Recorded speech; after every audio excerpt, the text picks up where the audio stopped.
Di era digital ini, komunikasi menjadi sangat mudah dan cepat melalui media sosial.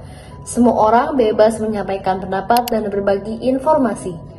Maka dari itu, etika digital ini sangat penting untuk diterapkan dan dipahami oleh semua pengguna internet.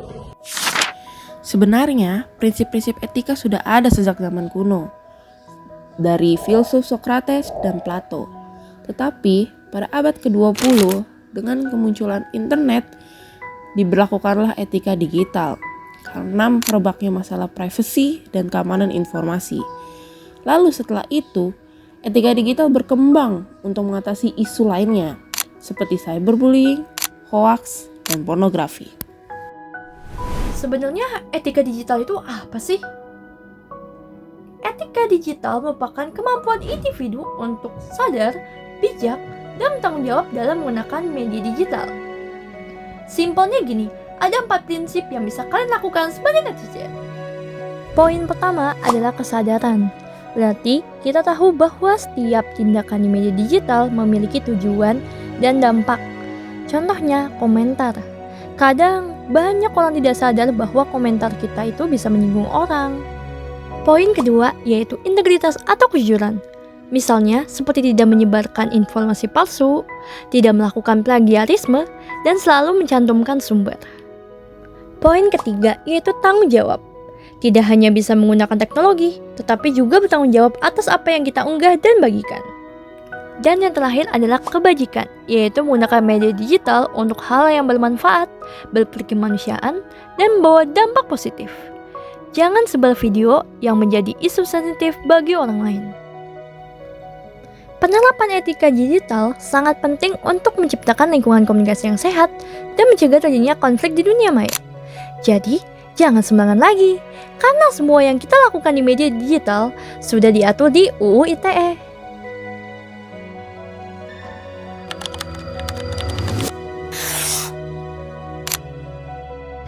Selain etika digital, terdapat istilah netiquette, yaitu network etiquette, yang berarti etiket di jaringan dunia maya. Diperlukan saat seorang individu berinteraksi dengan orang tak dikenal di dunia maya. Netiquette mengatur bagaimana aturan dalam berinteraksi dengan orang lain. Netiquette memang tidak tertulis, namun tetap harus dipatuhi. Lalu, setelah memahami netiquette sebagai aturan tidak tertulis yang mengatur perilaku kita di dunia maya, penting untuk diingat bahwa etika digital bukan hanya sekedar konsep. Etika ini perlu diterapkan dalam setiap aktivitas kita saat berkomunikasi secara online. Karena itu, ada beberapa langkah sederhana namun penting yang bisa dilakukan agar penggunaan internet tetap sopan, aman, dan bertanggung jawab. Yang pertama, saat menulis email atau pesan resmi di internet, usahakan menggunakan ejaan yang benar, serta bahasa yang sopan. Hindari penggunaan kata-kata gaul atau singkatan yang berlebihan, karena hal tersebut bisa menimbulkan kesan tidak profesional dan berpotensi disalahartikan oleh penerima pesan. Lalu yang kedua, hindari penggunaan huruf kapital atau caps lock secara berlebihan. Dalam komunikasi digital, menulis dengan huruf kapital sering dianggap sebagai tanda berteriak atau marah, sehingga dapat membuat lawan bicara merasa tidak nyaman. Yang ketiga, biasakan untuk selalu menuliskan subjek pada email. Subjek membantu penerima memahami isi pesan secara singkat sebelum membukanya.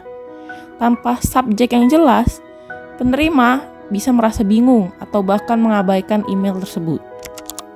Yang keempat, hargailah hak cipta orang lain. Banyak permasalahan di internet terjadi karena seseorang menggunakan karya orang lain tanpa mencantumkan sumber. Oleh karena itu, selalu sertakan kredit atau sumber asli ketika membagikan tulisan, gambar, maupun video. Yang kelima, penting untuk menghargai privasi orang lain.